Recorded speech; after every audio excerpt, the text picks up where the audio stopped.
Hey, welcome back to Mobility Project. Here's what's on tap today. This seminar this weekend, someone asked, hey, could you come up with a quick mobility prescription for some shin splints? Well, the first thing when you think about shin splints or some kind of pain in this front or anterior compartment, is if you've had shin splints, you know that they're vicious and brutal. Once we have kind of swollen, nasty calf, it's hard to undo, it's hard to unring that bell. You can think of it as basically tearing off some of the insertion of that long tissue off the bone, and it becomes inflamed. It's a pain in the butt.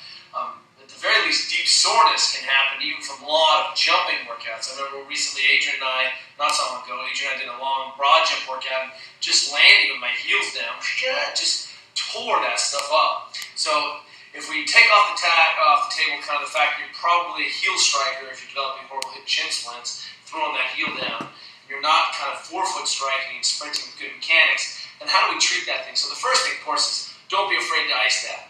But as we work up and down those tissues, we're trying to get to the bottom of it. One of the things we want to look at is what's going on with this dorsiflexion. So typically we work on dorsiflexion and plantar flexion, and of the two, when you look at pulling the foot back, and that's dorsiflexion. What ends up happening is that, of course, the anterior compartment is responsible for that, and this muscle here, this anterior tibialis, if that thing is ropey and pissed, because it's fibrotic or short or repeatedly slammed it, one of the mechanisms your body does is create stiffness in that tissue to try to support the overworked tissues. And so if we just start by, hey, we may need to address some of the tissue right in this front of this compartment. And one of the things you see is that when we do our kind of hydration test, we're driving that thumb into the bone, it's easy for your lower legs to kind of create and capture some of that interstitial swelling and not let it go. And on those fibers in this little compartment, it's a little tiny compartment up here. It doesn't take much to get junky. So first thing we're going to do tonight is start by just opening up the tissues in the front of that compartment. So if you've overstretched something, or we rarely think about, hey, we need to mobilize this tissue. So very first thing to do, let's just take my right foot here.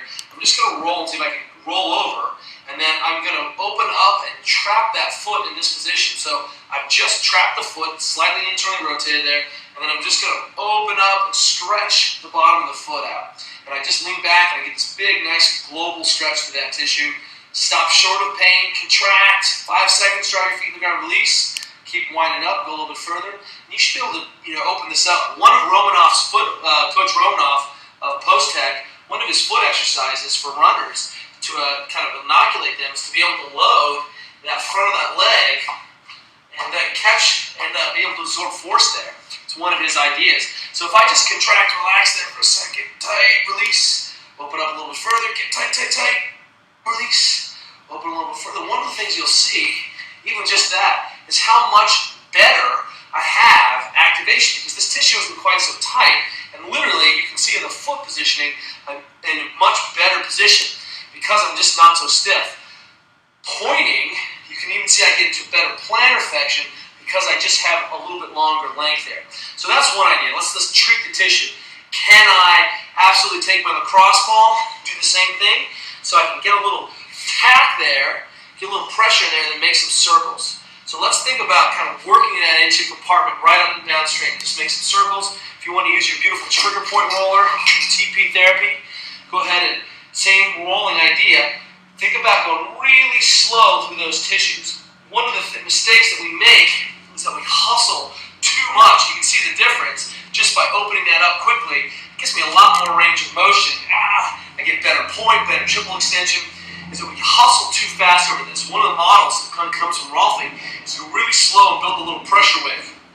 So, even if I'm tacking my foot or using the trigger point setup here, getting a little pressure on top, one of the mistakes that we try to go really fast, go really slow, build some pressure side to side, and think about building a little pressure wave and just working your way across.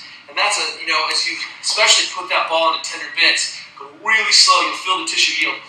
Now, as we work upstream and downstream, I certainly need to work on my calf.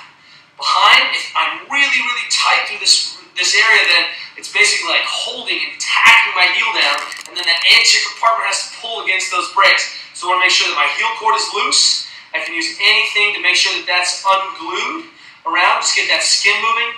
I make sure that my heel cords, I can stretch my calves. I can work and roll the bottom of the foot. There's another idea of feeding slack forward. And then finally, as an idea, you can go ahead and do this beautiful mulligan, where I'm going to wind that foot up, and I can do it either forward or backwards. But I'm just going to go ahead and camp out and make sure I've got good ankle range and just fold forward. The key is not to let the ankle collapse into pronation. I need to keep that ankle in neutral. To do that, I'm going to have to screw my foot out. Whoa, almost dislocated my toe there. And then I'm just going to press in, keep the ankle in neutral, don't let it pronate, and just kind of press in, make sure you can open up, just oscillate, you contract, press in, release, come a little further, try to keep your heel on the ground. You'll feel nice, beautiful stretching in the back here. If you feel impinged, switch around the other way. And again, test, retest is what it's all about. Bam! Look at that. So that's going to give me a lot more options, and I get better kind of activation of the floor on the other side. Deal with that, then you're going to have to deal with the swelling, deal with the pissed off tissue, and then you got to restore slidability and supplebility.